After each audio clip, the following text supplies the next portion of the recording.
What's going on, guys? Welcome to another video. This is more than likely going to be the last video that I post before I ship to basic training. For those of you who don't know, I ship June 25th. I'm not sure when this is going to get posted, but it will be before June 25th or maybe on June 25th. For this video, I want to be talking to you guys about my specific job, as well as what it's like enlisting at advanced rank. So let's get started. My ASFC is 37EX1.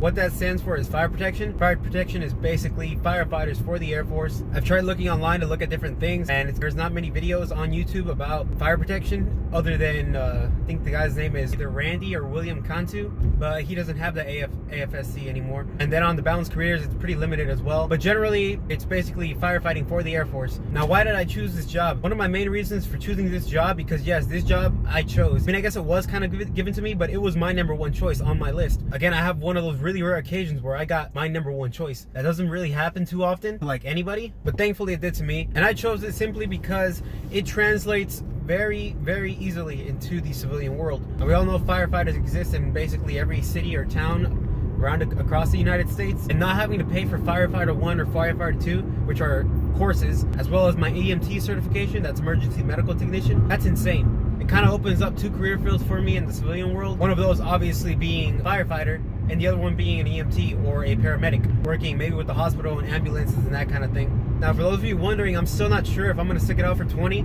Right now, I signed for 4 years. I'm going to confirm that on Tuesday, June 25th.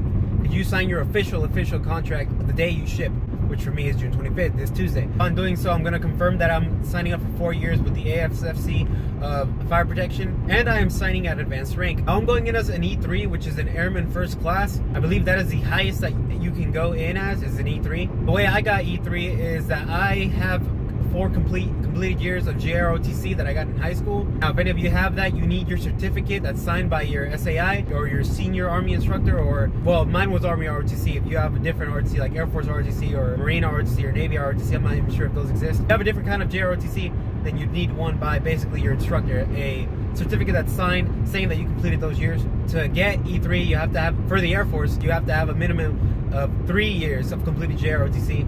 I have 4, which is, you know, it's basically the same. If you only have 2, I believe you only start off as an E2 advanced rank. If you have less than 2, like 1 or I don't know, a semester, you're not going to get much. Other ways of joining with advanced rank I know of are college credits. I believe the needs vary by branch. But if you go to thebalancedcareers.com, that is a website that I heavily depend on. I'm not sponsored by them by any means, but I really like that website. Very informative and whatnot, and I believe it's trustworthy. Another way I know of is like the buddy system, which is basically when you get a couple of people to join with you, meaning you yourself kind of recruit a couple people. I believe you need a minimum of 2 people to join to sign up as an E2 to get 1 rank above. I believe it's like 3 or 4.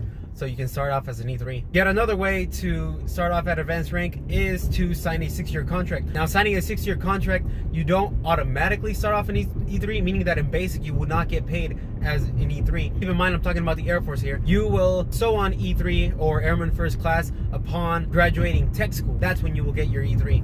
So upon the completion of tech school, meaning depending on how long your tech school is, for me, my tech school is 13.5 weeks, that's when you will sew on E3, which that's not bad at all, considering I believe it takes like 18 months to sew on E3 regularly. And then the last way that I know about enlisting at advanced rank would be if you were a Cub Scout, or yeah, I believe it's Cub Scouts. If you got Eagle Scout, which is like their highest award, I believe, you get E3. Now, I don't know much about Cub Scouts, so I don't know what all it takes to get Eagle Scout.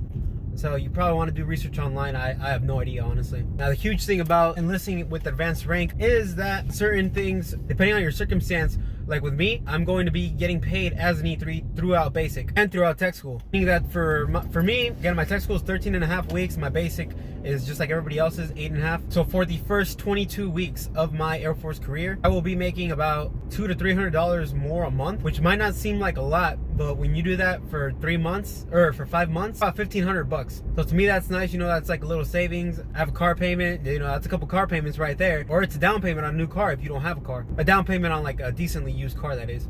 Other than that, that's about it. I'm gonna be real with you guys. I don't really talk about the fact that I have JROTC. I know on my dep calls, I didn't say anything to like anybody. The only person that knows is my recruiter. I would highly encourage you that if you are enlisting at advanced rank, or if you're thinking about enlisting at advanced rank, keep it to yourself. Do yourself a favor. Don't get cocky with it. If you guys saw my video that I have up of, I don't remember which one it was. I just know it was one of my videos. Yeah, so I actually don't remember which video it was, so my bad. But in one of the videos I talked about when I went to one of my dep calls, there was a girl that was talking about her being in junior ROTC and that she had already been in junior ROTC for 4 years, so the people that were instructing us to do things couldn't tell her anything. That mentality is terrible. You should not go in with that mentality. Although I haven't been to BMT yet, I know for a fact that it does not matter, you know.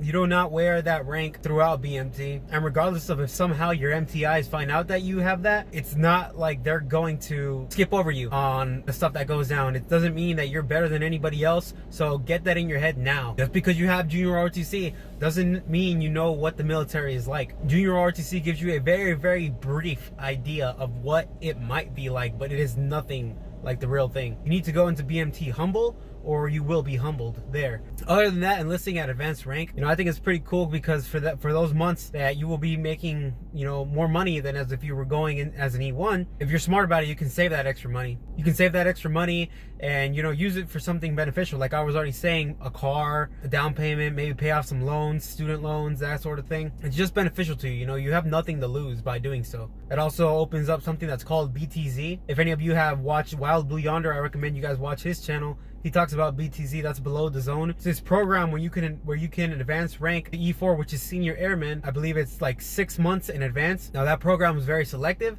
Not a lot of people get it, but it opens up the opportunity for you sooner than, you know, your colleagues that will be in your flight going as E1s. Again, all of this I'm talking about because I want you guys to focus on yourselves. Don't focus on trying to be better than others. Try to focus on being better than yourself. You know, beat your own limits. And that's about it for this video, guys. Hope you guys enjoyed it. I'll see you guys in the next one. Peace.